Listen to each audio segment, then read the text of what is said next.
Landmines and jellyfish, welcome back to Knives I Guess, and we have to repopulate the planet or the human race will go extinct. Take off your pants, now. Sir, this is a Wendy's? So, I am supposed to be experiencing the arrival of the Harbor Freight Icon knife today. However, FedEx tracking says it's in Oklahoma. I'm in Georgia. I don't see that happening, but I'm assuming this is the eve of the arrival of the Harbor Freight Icon knife, so it seemed apropos to take a look at the last Harbor Freight hype knife. And this thing picked up a ton of hype in a few of my Facebook groups, and everyone went totally nuts for them, and I didn't really understand why. All right, this is a $10 knife from Harbor Freight. What could you possibly expect at that point in Harbor Freight's career? Well, what you'd expect was the Harbor Freight Gordon pocket knife, and this is the one with the flipper tab. It's on bearings, and this thing absolutely blew me away. This showed up in the Super Budget Showdown, and if you haven't seen that series, I'd love it if you go watch. I put 10 weeks of work into that for not too many views. That kind of hurt, but new channel, what do you expect? However, let's flick the bean on this.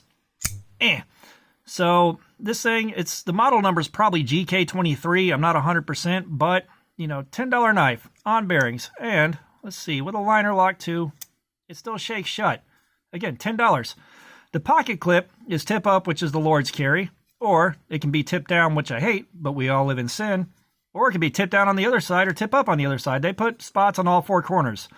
Now, what's infuriating here is other cheap knives that cost more than this could very easily do this. Give you the option for tip up or just make it tip up. I don't know why they don't. It is infuriating. But this took third place in the Super Budget Showdown, and had it not been for first and second place, which the Crescent knife, which was around $12 on Amazon, took second place, and this thing is skookum as frig. This thing did phenomenal, and it only edged this out because of nicer materials and a nicer build and a little bit more visual flair. The one that took first place was sold by Duratech Tools, and this thing, it's got the axis lock, it's got some beautifully textured G10 on it, and there's a centrifugal flick you can do. This does a centrifugal flick, and this is a $15 knife.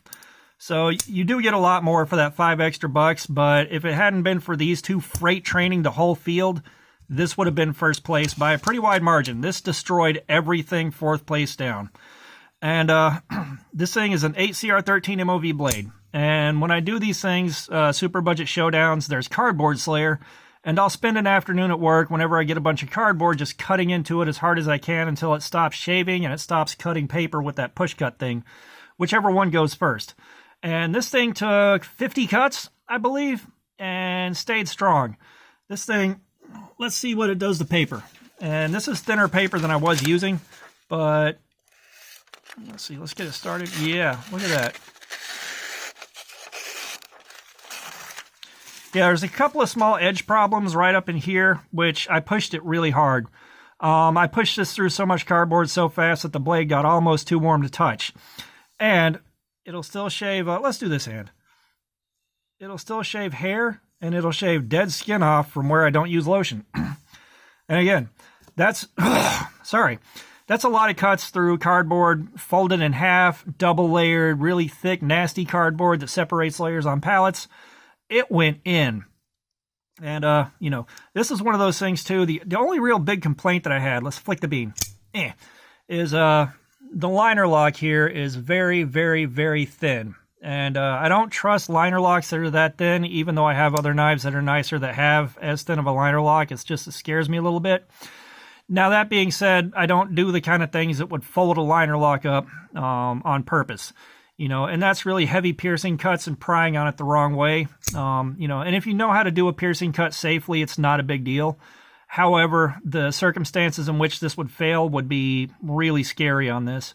So, I just wanted to kind of show off where Harbor Freight was and how good they got this thing. I don't know who made it for them. I don't know who did the heat treatment on the blade, but this thing is absolutely fantastic. If you're at Harbor Freight, you don't want the Icon knife, go check out the Gordon knives and get one of these for $10 whole. That is 10 American dollars. And this thing is also one that I would travel with. If I got to be out of town for a few days, something like that. If this gets lost, broken, confiscated, I am absolutely not going to care. I can find another one at Harbor Freight. And, you know, if they're not in stock, they will be. And they probably are going to be in stock a bit longer because everybody wants the Icon knife.